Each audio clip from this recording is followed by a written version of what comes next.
Hello, jewelry lover. My name is Bella Naiman, and I'm the founder of New York City Jewelry Week. Welcome to the virtual program for NYCJW25. The theme for this year's 8th edition of New York City Jewelry Week is Art Worn, focusing on artistry in jewelry and how artistic intent informs the creation of adornment. We hope that you enjoy the programs that we have carefully put together for you. While this program is not live, we do welcome your feedback. So enjoy the program. Don't forget to sign up for our mailing list. Follow us on Instagram at NYC Jewelry Week, and hope to see you in person in 2026.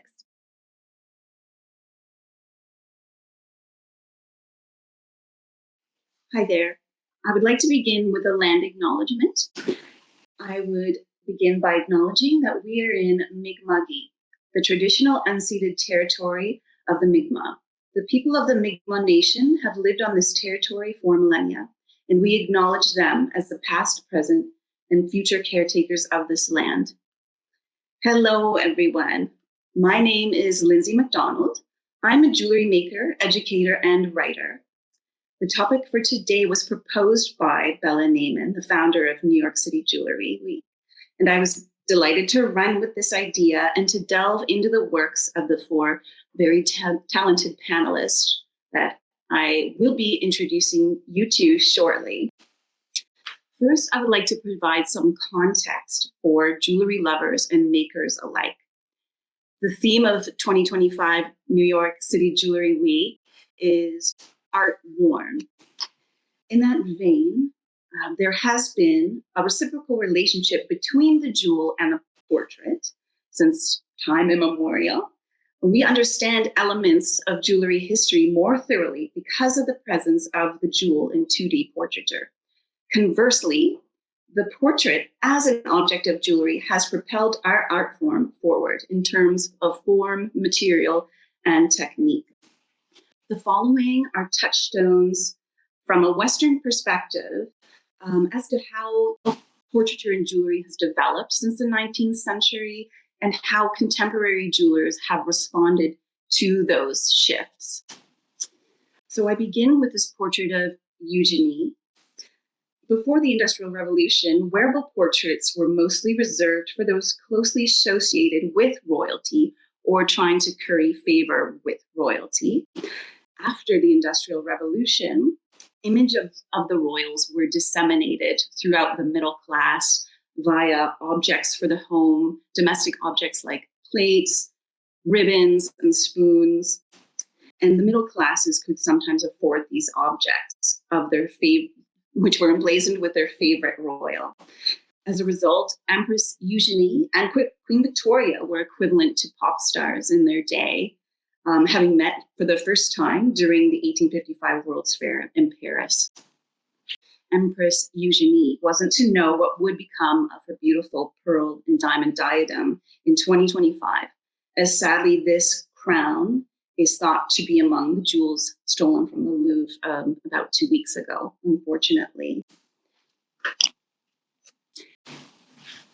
As we are inundated with more imagery like that of people wearing jewelry, you could imagine if you were to pull a line from that history to contemporary times, you may end up with the work of Anya Kivarkis, who mines imagery from moments of ostentatious representation, like even in contemporary times, like September issue of Vogue or red carpet imagery. And she takes those images and directly represents those jewels from that mediated image. So what you get with Anya's work is these sort of fragmented objects. They're contorted. There's even blank spots in her work depicted kind of like an empty pixel, as you can see with the piece called Carrie Mulligan Red Carpet.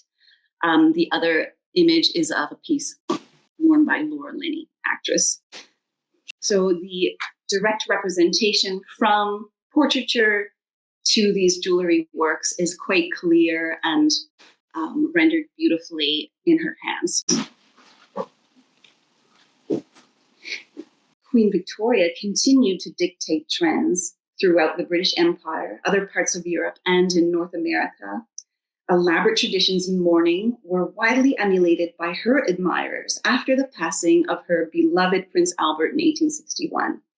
This gold, diamond, and enameled locket from the collection of the V&A is from 1871 and holds a lock of anonymous but beloved LBF's hair.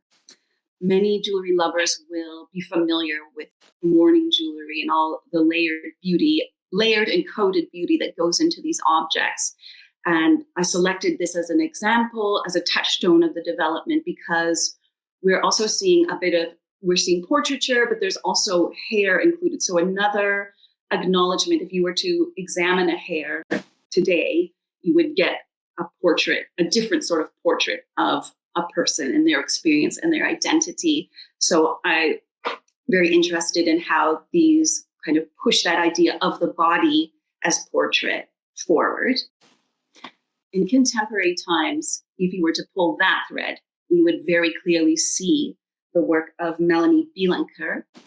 Melanie revisits hair jewelry from her contemporary lens. Victorian portraits are pulled from that particular time and space and revisited from a contemporary perspective. Bielenker connects these long ago subjects via the humanity of everyday acts. So these are not necessarily memorials, but a means to connect us all throughout these everyday acts of humanity and human presence, and so beautifully rendered in hair as well to create that reference. Most jewelry lovers will recognize the work of René Lalique, French Art Nouveau jeweler. After the suffragette movement, depictions of women became more symbolic, more Freudian and anxiety-ridden. There became a tension between the idealized form of the woman and the monstrous chimera. If you were to pull on that thread, you would clearly see the work of Marta Mattsson, contemporary jeweler working with this similar attraction and repulsion, and the idea of figure as beast, portraiture as beast. We welcome these beautiful beasts, and we invite one more to take the form here in the work of Margo Csipo. Margo Csipo began their jewelry training with a few electives at Massachusetts College of Art and Design while pursuing a BFA in industrial design. Afterwards, they continued their jewelry education at the Baltimore Jewelry Center, where they are now an instructor. Csipo has held the position of studio technician at Maryland Institute College of Art since 2021 and has exhibited their work nationally and internationally. Recently, Margo was selected for Schmuck 2024 in Munich, Germany. Margo embodies the 2025 theme of art worn with their use of scrimshaw technique and chainmail-like wearable structure, dreamscape abstraction. Margo animates a figurative narrative, then fractures it and redistributes it onto the body. Margo, welcome. Can you please tell us about your amazing work? Hi, everyone. Thank you for having me, Lindsay, and thank you to New York Jewelry Week for inviting me to this panel. So in my work, I'm focusing a lot on the image as a language, and the image frequently as shorthand for the figure or the body. You'll see a lot of images of cups and vessels in my work, and then also images of hands. The hands are actually kind of self-portraits when you think about it, because they're all my hand. And so every hand that you see depicted in my work is just an image of my own hand. And I think a lot about vessels and people as containers that take things in and also like put things out. So I'm really interested in that kind of transfer of energy within the image. So you'll see as well, like alongside more representational things, you will see images of droplets, and thinking of that droplet as that transitory or liminal space of the energy leaving the vessel and entering another world or entering out into reality. I'm also really interested in sequential image and breaking down these little vignettes into almost a little story. In this piece that we're looking at here, the cup is spilling over. So I love that jewelry has jewelry has these linkages and these like conventional sequences that it has itself. Like a necklace has a beginning and an end and an interior. So I feel like a necklace is a great way to tell a plot. And in this vein as well, like this brooch has all these linkages that kind of have a order to them to begin telling that story. And my stories aren't necessarily like very concrete. I'm really interested in depicting things that are a bit more vague. I'm working from my own experience, but I want people to be able to recognize their own interpretations of these images. So yeah, I think I might have. Oh, and I forgot to say that this is all hand scrimshawed. So this is all hand engraved, hand drawn.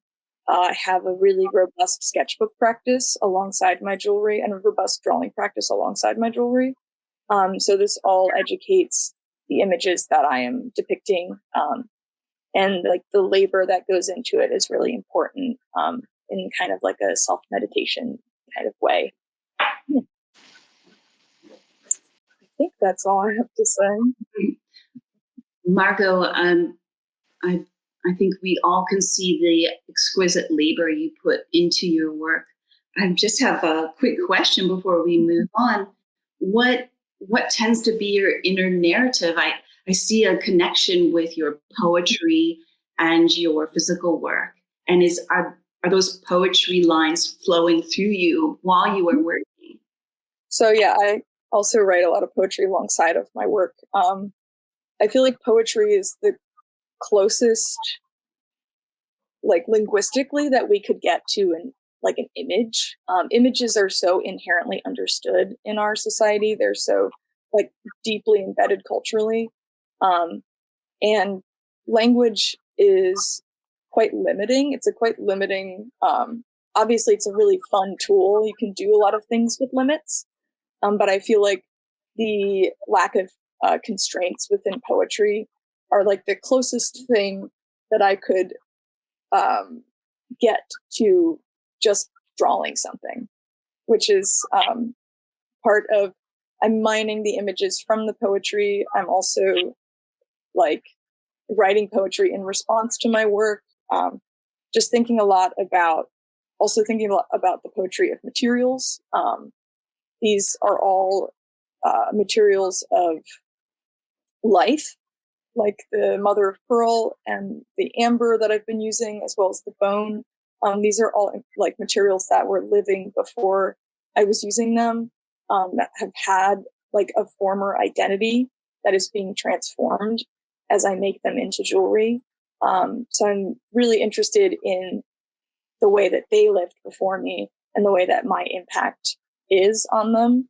And the way that they affect maybe the images I use. I've been using images of insects when I've been making work with amber, and I've been using like these images of water are really, kind of bringing the pearl back to its environment. And also all of these materials are containers. So I think, again, I'm going back to the vessel. The shell was a container. The amber becomes a container. It also came out from a tree like 70 million years ago, kind of is that droplet pouring out of another vessel.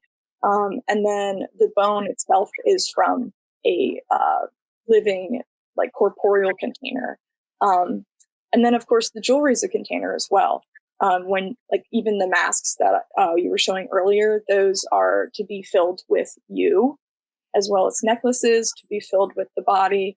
I really like to think of filling and emptying containers as like an actualization and an identity change. And then, what's the identity of a container when it's empty? Is like a big question that I always have, especially as a craftsperson. I think a lot about like the energy that I have to put into my work, and like how I need to like cyclically fulfill myself and then empty myself as an artist and as a creator. So yeah. Thank you, Margo. We will circle back to Margo in just a few moments. Now we are moving on to Andrew Thornton.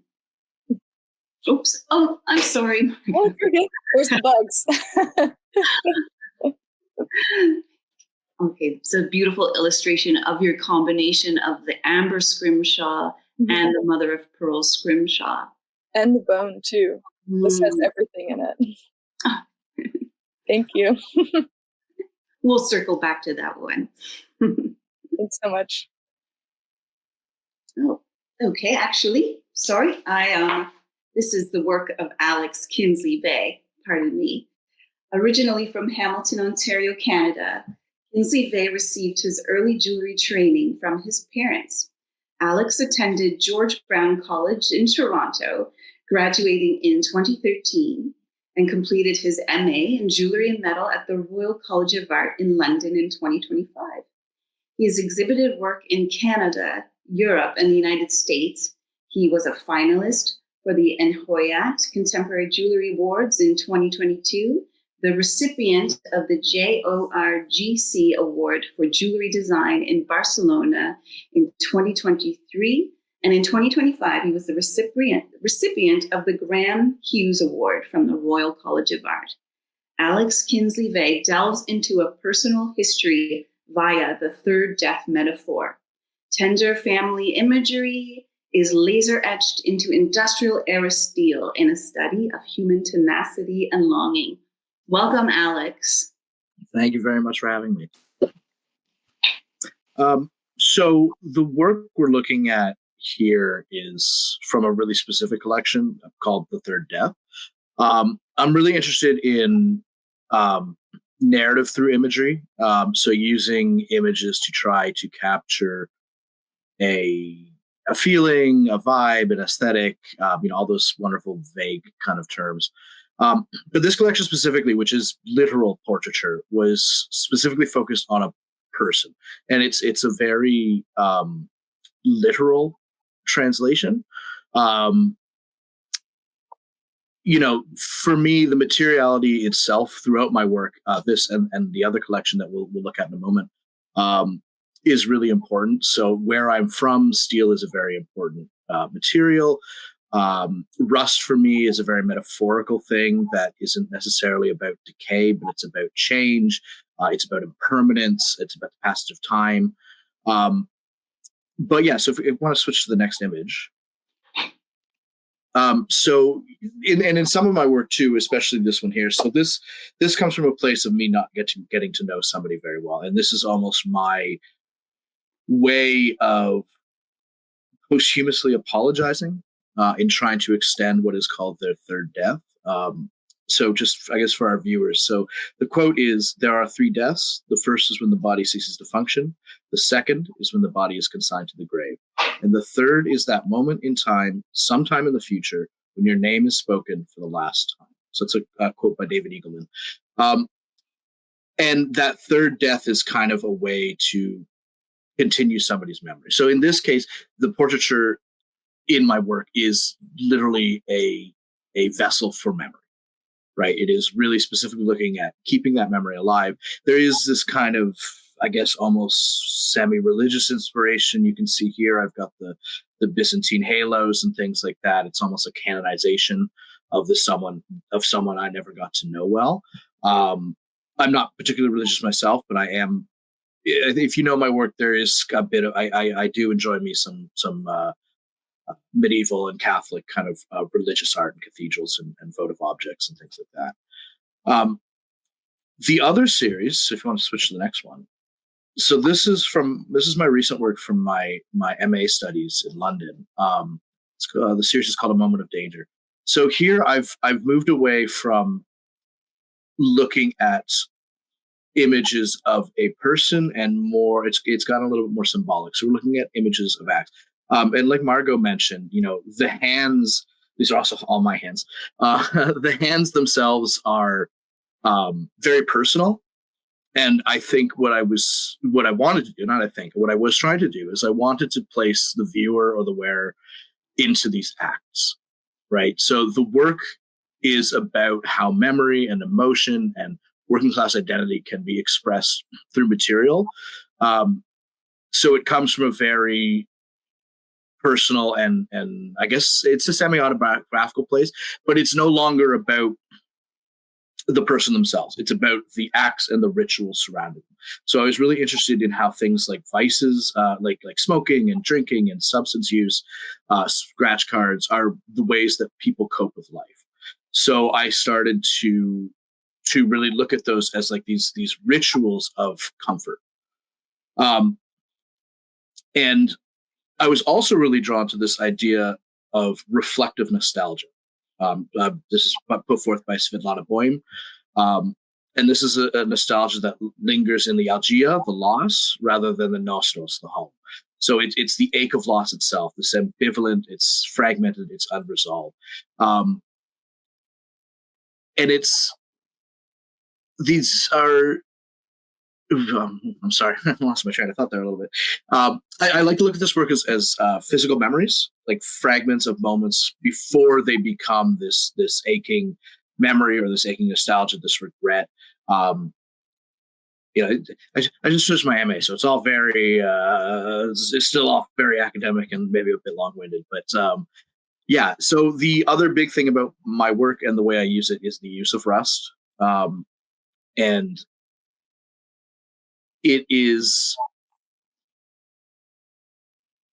a special oxide to me. It is something that, so steel and iron, its natural state is not to be this stable thing. We spend, in fact, inordinate amount of time and effort and money to try to keep it from returning to what it really wants to be, which is the state of dissolution, which is the rusting of itself. So I would say my work is kind of a bunch of layered metaphors using imagery and symbols.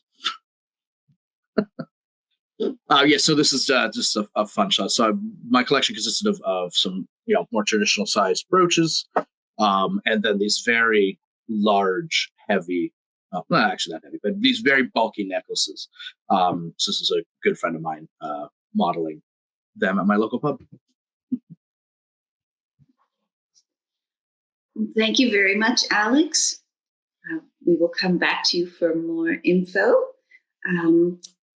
At this moment, I will now move forward to Andrew Thornton. Andrew Thornton is a professional fine artist trained at the School of Visual Arts in New York City.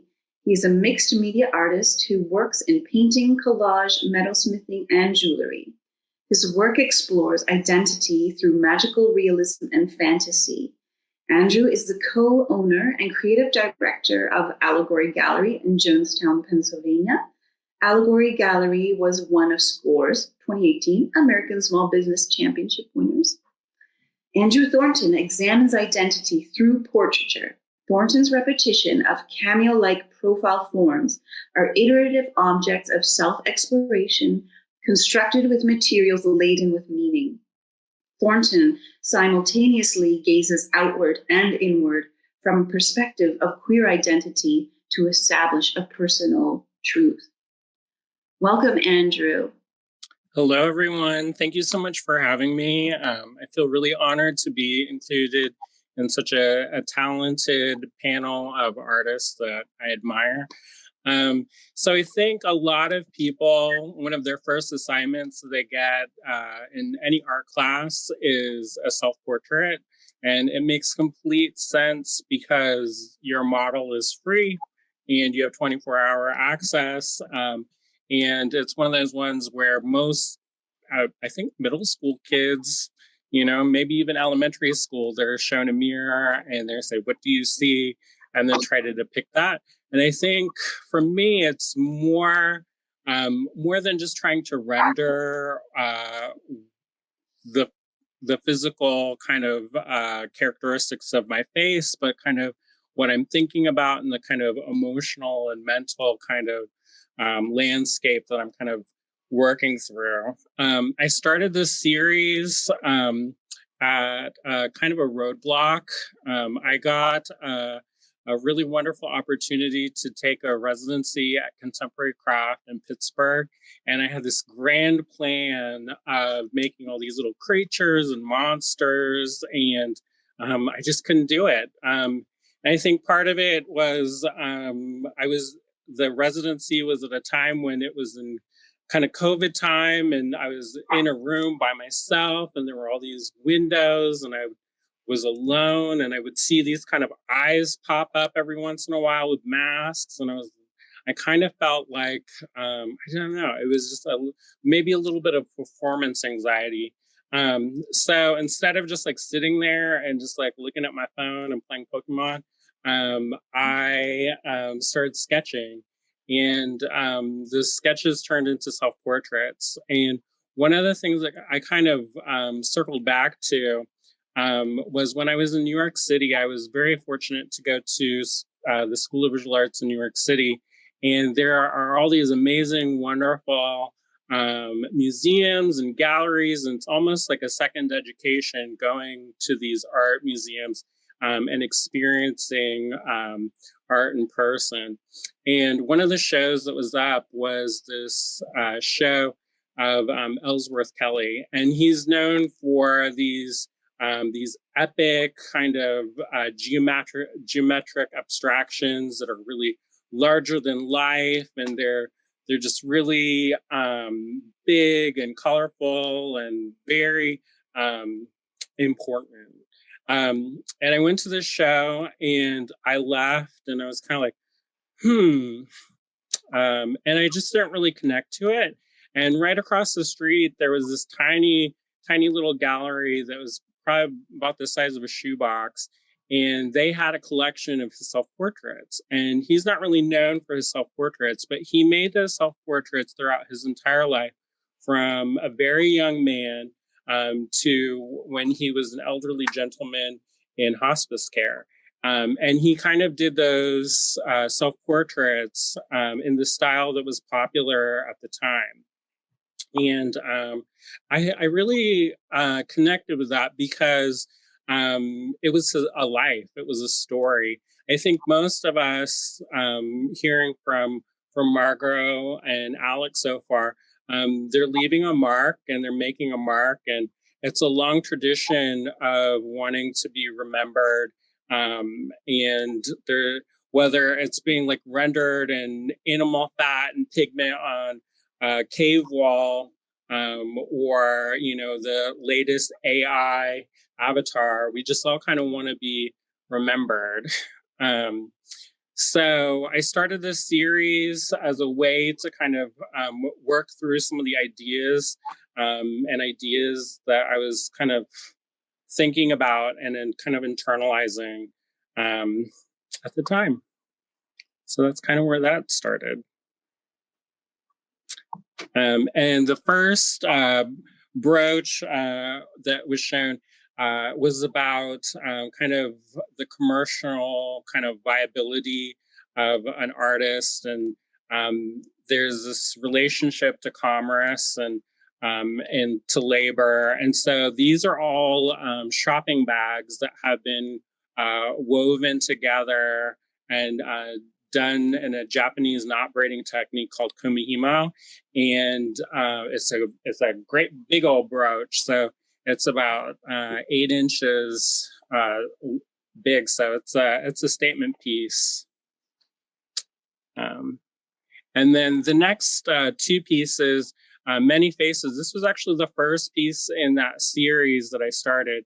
And somebody asked me recently when I'm going to be done with this series. And I don't think I'll ever really be done with this series. It's something that whenever I'm kind of stuck or have something to say about something I'm thinking about, or something that's happening in the world right now, I'll make a brooch about it. And so that one was kind of about all the many different kind of personas that you have to put on to be an artist and to be a queer person, and the identities that people kind of put on you and kind of superimpose on you. And then the next one over there is called Golden Daddy, and it's kind of about being fetishized in a lot of different ways. And there's some commentary there about material value as well. And then the next one is called All Eyes on Me, and it's also about, so there's a lot of, I'm very interested in stories and in symbols. And so the eye is a symbol for protection, but it's also a symbol of being observed. And I feel like in this world that we're in now, where there's Instagram and Facebook and all these different social media platforms, we have to kind of be this artist, and there's a lot of people who got their eye on you. So it's also protecting, but also acknowledging that we're on a much bigger platform. And then Moving Target was a piece that I created in the wake of the Club Z shooting. And it kind of talks about how marginalized communities are oftentimes targeted specifically, and those safe spaces really aren't as safe as we would like. And then all of these, as you can probably tell from my little background, I love beads, and we have a bead store, and there's something very special to me. Beads are one of the oldest markers of civilization before written word. They're in every culture throughout all of human history and have so much significance. And there's such a beautiful connection to body adornment. And so these beaded pieces are kind of distort my silhouette, but also are very labor intensive, and there's a repetition of motion. And I feel like it's a lovely little kind of a love letter to these different materials that I'm incorporating in each piece. Thank you, Andrew. Look forward to hearing more. Our fourth panelist today is Monan Chu. Welcome, Monan. Monan graduated from the BFA program at NYCJW University and completed her MFA degree at the State University of New York at New Paltz with a full tuition scholarship. She is currently teaching at the NYCJW Jewelry Department in Halifax, Nova Scotia. Monan's work has been exhibited and published in Europe, Asia, and North America. She was selected by the National Art Foundation Residency of China. Monan was awarded the Enamel Society Juror's Choice Award and the winner of the Niche Award when she was still a student at NYCJW. Monan was also nominated for the Sol Bell Award and was a Talent Award finalist at Munich Jewelry Week. Monan Chu invites us to reconnect to the sensorial in an increasingly mediated world. Chu employs traditional labor-intensive processes and deft experimentation in her surrealist compositions. Monan reflects our online identities back at us to question what is at stake in a world defined by pixels, code, and illusion. Thank you, Monan. Well, hi. Thank you, Lindsay. And also thank you for having me here. For my work in the past 10 years, my work has been kind of like about understanding the role of the object in my life and even in like human history. I think objects reflect the portrait of my life. In a broader, kind of like a broader sense, objects made in different times are like the portraits of their history era. So in my series, Owner for Single Child, like the picture here, one of the piece from the series. I used enamel paint to record like a story on enamel vessels. So they tell like how Chinese one-child policy affect me and also the people around me. I don't want to use my work to judge anything, but my purpose was simply to record the story or what's happening there. I believe that leaving symbolic marks and the stories on objects can be more powerful than expressing a personal opinion. For this series, the visual language of my work kept changing, but the idea behind it become more stable and develop kind of further. Now in China, one-child policy has ended, and the families are allowed to have up to 3 children. However, fewer people want to have children today, mostly because of the high cost and also social pressure of raising them. So I kind of like 10 years kind of later, I continued this series in a more abstract way. So I made a new enamel vessel with a 3 ballets portrait to represent this new stage of politics and the society. And for my another series is called Pick It Up. So the fruit gallery invited me to to turn kind of antique porcelain fragment into jewelry for Munich Jewelry Week a few years ago.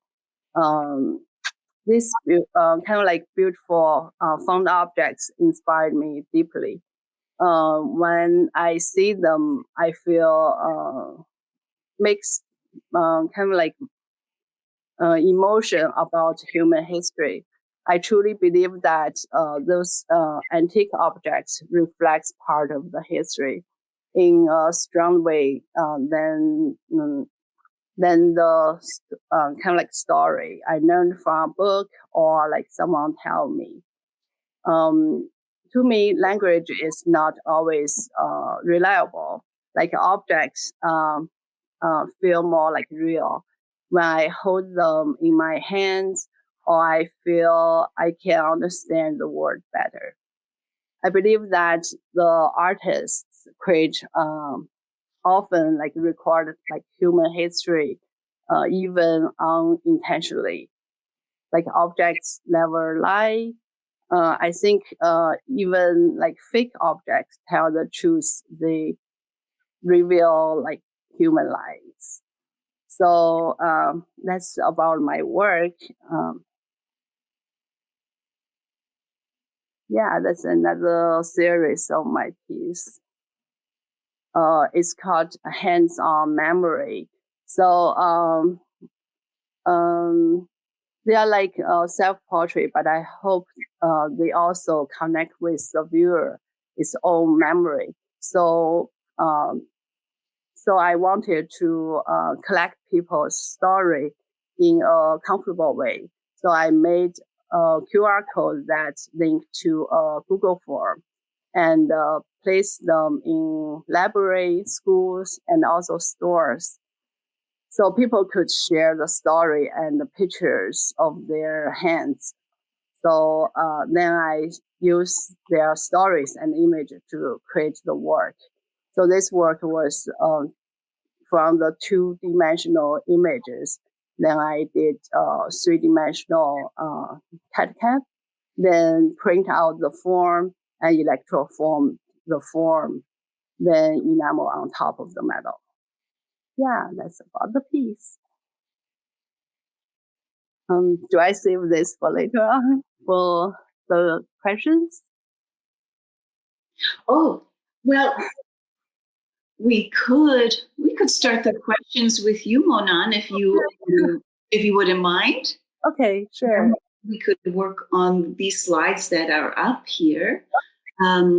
So yes, these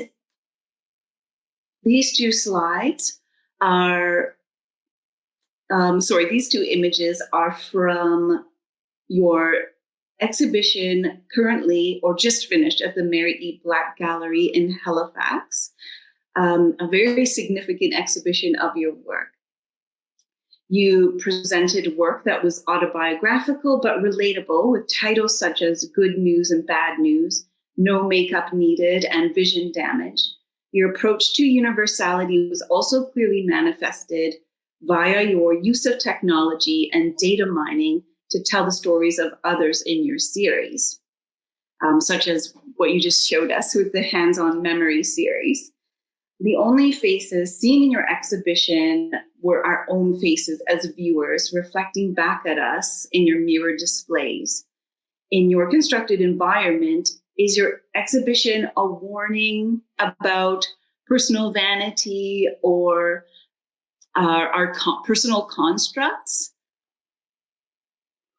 Yeah, so it's kind of like yes and no answer. So the brochures like vision damage are about my own life during the COVID. So they are like my self-portraits, but I hope they also have connections with the viewer's own memory. So when I start to think about like how to make the series of the hands-on memory as the previous work, so I start the like how to like present in the public to get the information from the people. I remember a metalsmith from UK, his name is David Clark. He once stood in front of the gallery and talked to like visitors, asked them to donate old silver vessels from his art. I admired that, but I'm kind of like too shy to do it in person. So, and also I grew up in a kind of like online world.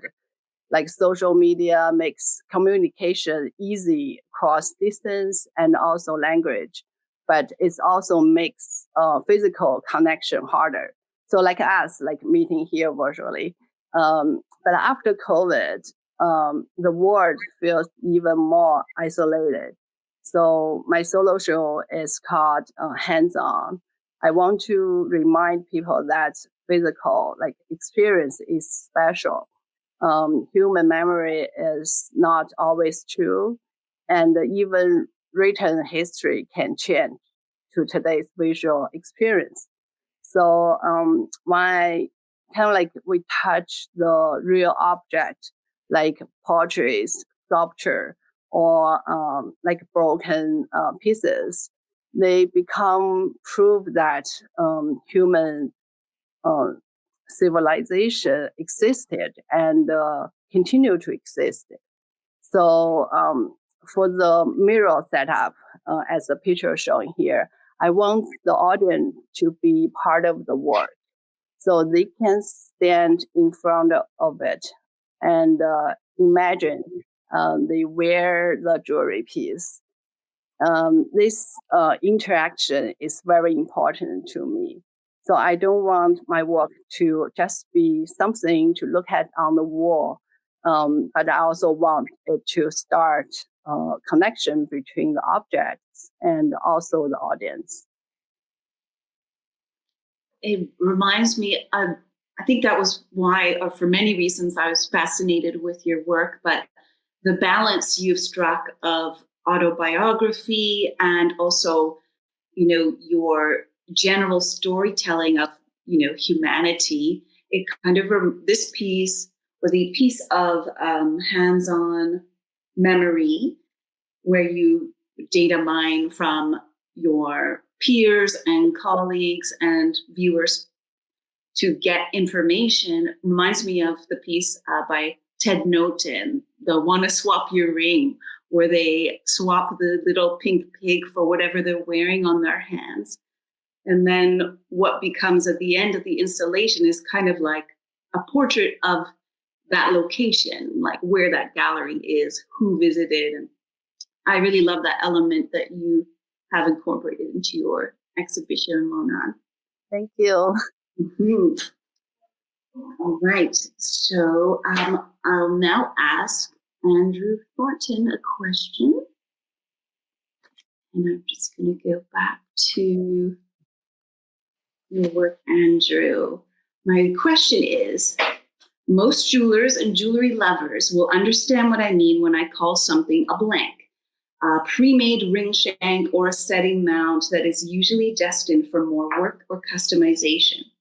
To me, your work reads as a blank to be embellished with future ideas of self.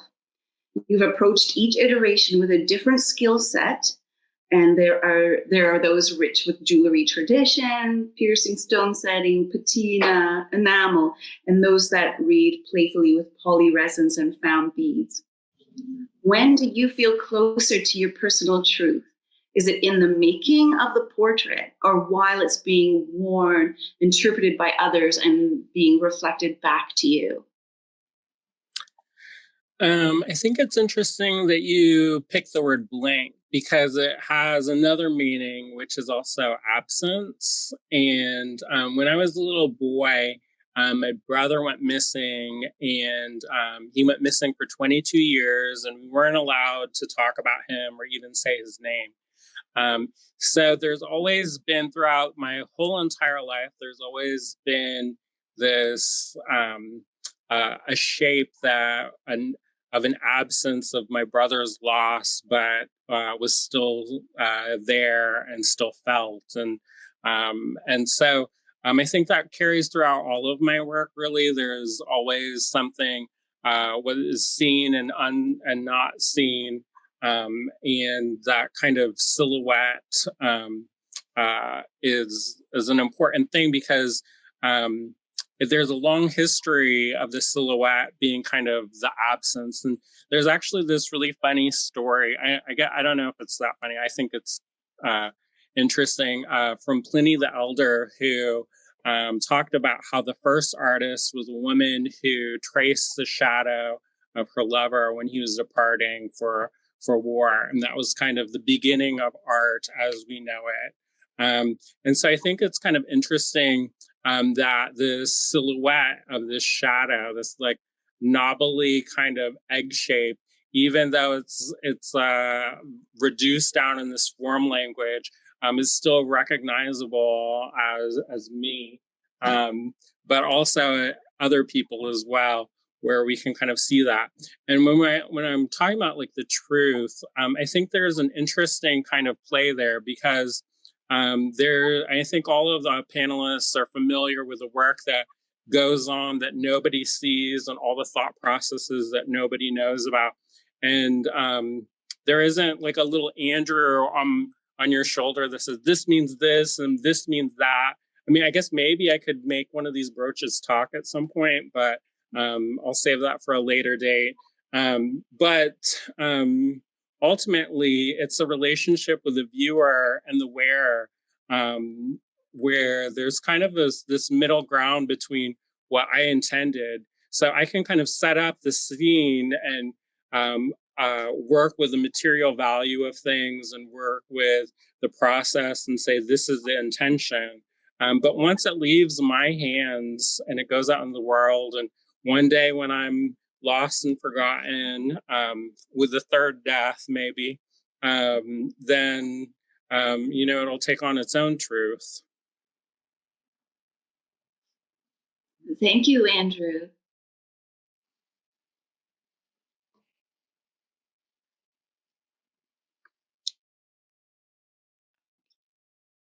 Just going to, Andrew, thank you for sharing that very personal story about your work. Really appreciate it. Okay, my next question is for Alex Kinsley-Vey. In contrast, your techniques, in contrast to Andrew's work, I suppose, your techniques, in my opinion, are more invisible to the viewer. Although your work is strongly linked to yourself and your ancestry, your hand is less present. It feels as if these objects have existed for decades and have been at the mercy of the elements to make them so. Your authorship is concealed from the viewer, as is the specific significance of the subjects and subject matter. And yet, your work is highly emotive and communicative. Can you speak to how you were able to connect with a viewer even through encoded subject matter? And is that connection important to you? Yeah, so my work tends, from experience of doing shows and fairs and that, my work tends to work on two layers. So a lot of the times, people will look at it and they don't actually really see the image yet, or they don't recognize what it is, but they appreciate it for its, as an aesthetic object or as an aesthetic composition. And oftentimes, then I show them what exactly in there. Because remember, the images we're seeing on screen, these are like, photo shoot lighting. They're as good as they're going to get. Oftentimes when you're in a gallery space, it's not always the same kind of lighting. Or if I'm doing fairs, it can be harder to read these images. But once people are shown the image, it's this kind of, they get it moment.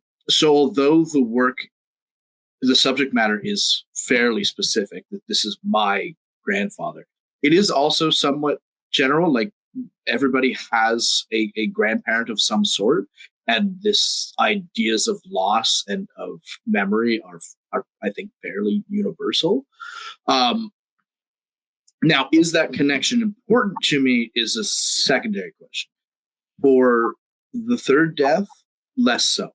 I'm really happy it did connect, and it's people responded to it very positively. But that work really did start just for me, and in the hopes that hopefully people would connect with these ideas. I think a lot of the content that I work with is, I wouldn't say universal, but it does connect with those who have experienced those things. It's those who will get it, and those who won't.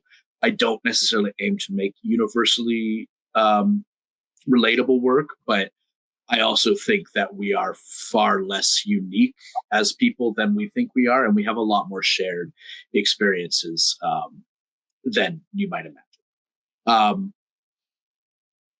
Yeah, so I think that's it. And I would also say that. So you say encoded subject matter.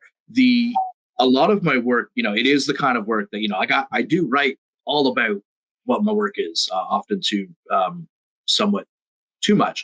Though once that is, it's on the body, and I think honestly for a lot of people who are interested in jewelry, things like that, not all of them really are interested in that portion. They see a thing, they like the general concept, and it's on. But a lot of this stuff, it can be decoded. It is there. Most of us write quite a bit about what we're doing.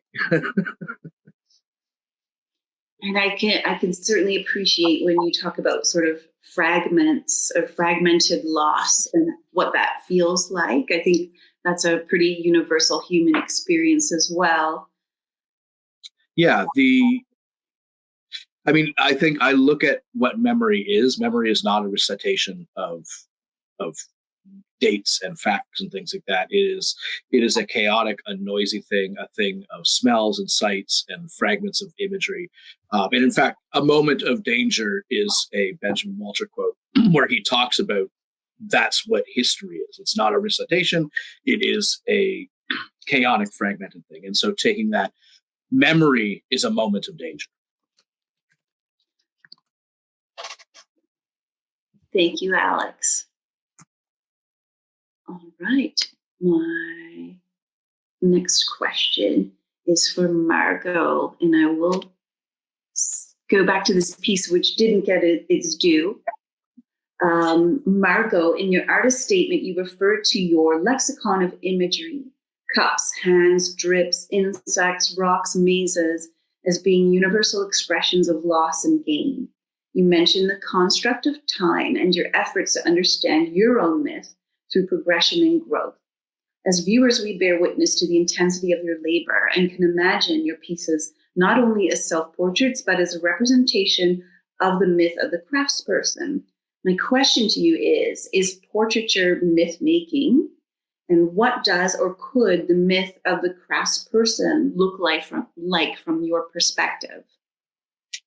Yeah, I love this question. I think a lot about conventionality in myth, and the concepts that we've been fed, especially in like Western spheres, of like this hyper masculine heroes myth.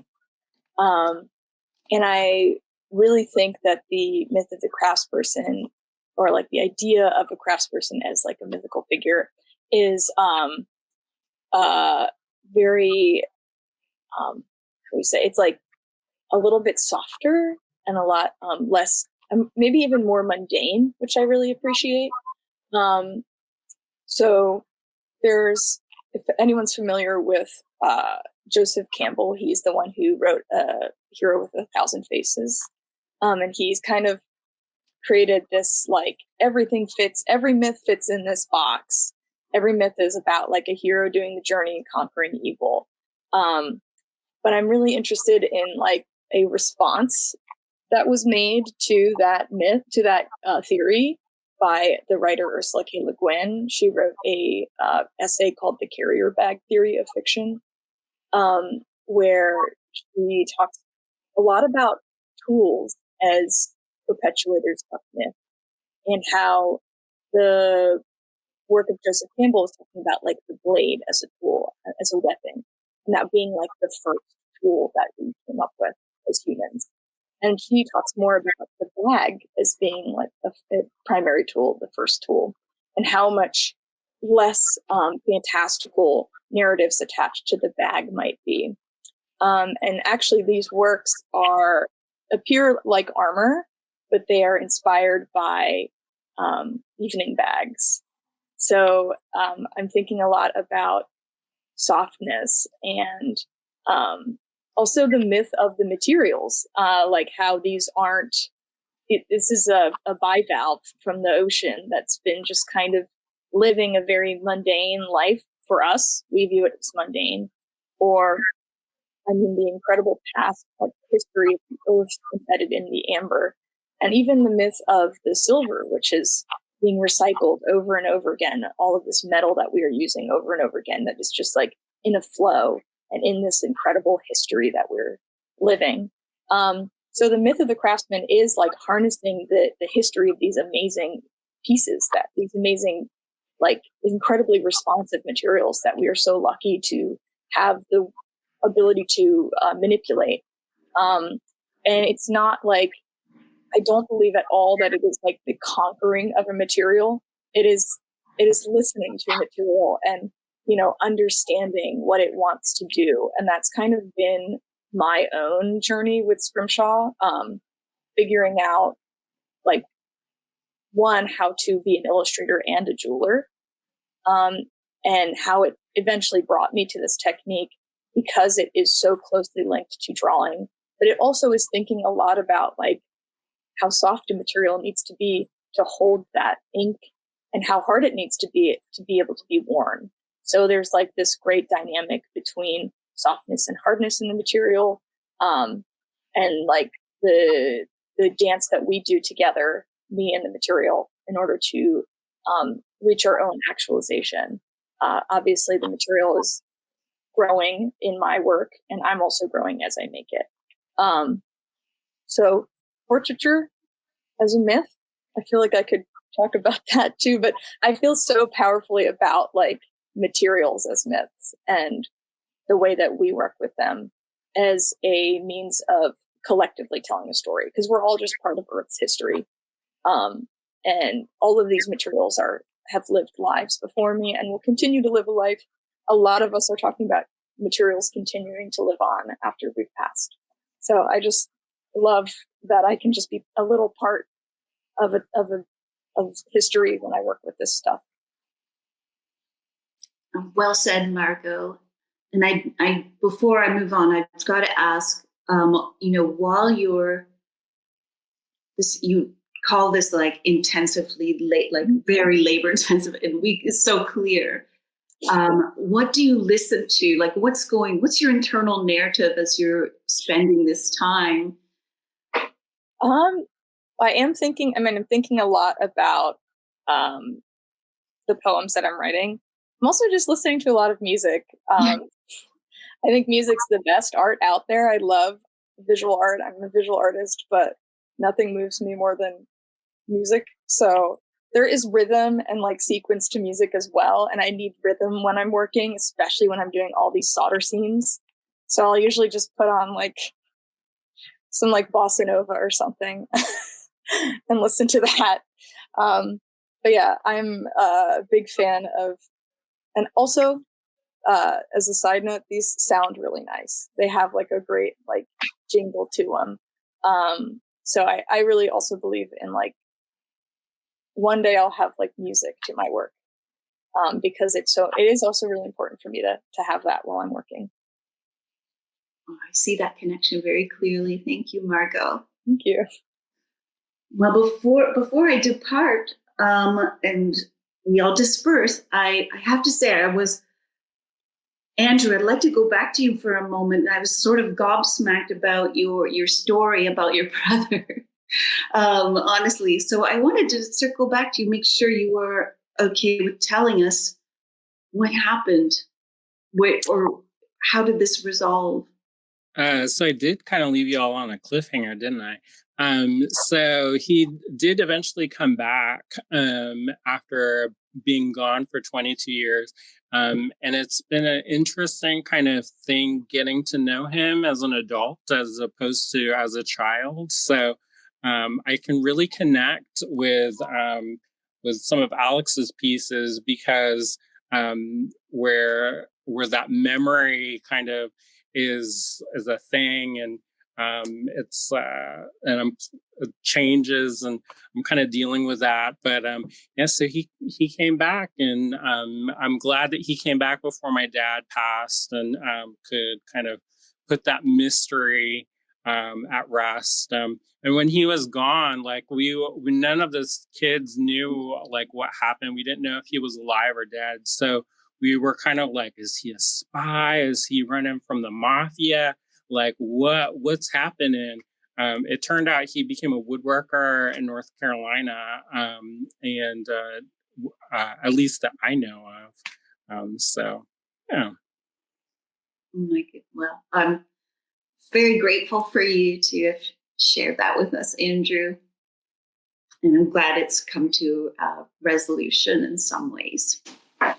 Well, to the four of you, I'm so honored that you joined me here today. I'm such a fan of each of you individually, and I think you make incredible work. And I wish you all the best going forward. And I wanted to, and I'm looking forward to following you and seeing how these works develop. And I'd like to thank the panelists and Bella Naiman, Chantel Gushu, Ariana Bishop, and the New York City Jewelry Week team for providing the opportunity for our study in portraiture and jewelry. Thank you, everyone. Thank you so much. Thanks, everybody. Thank you. Thank you, guys.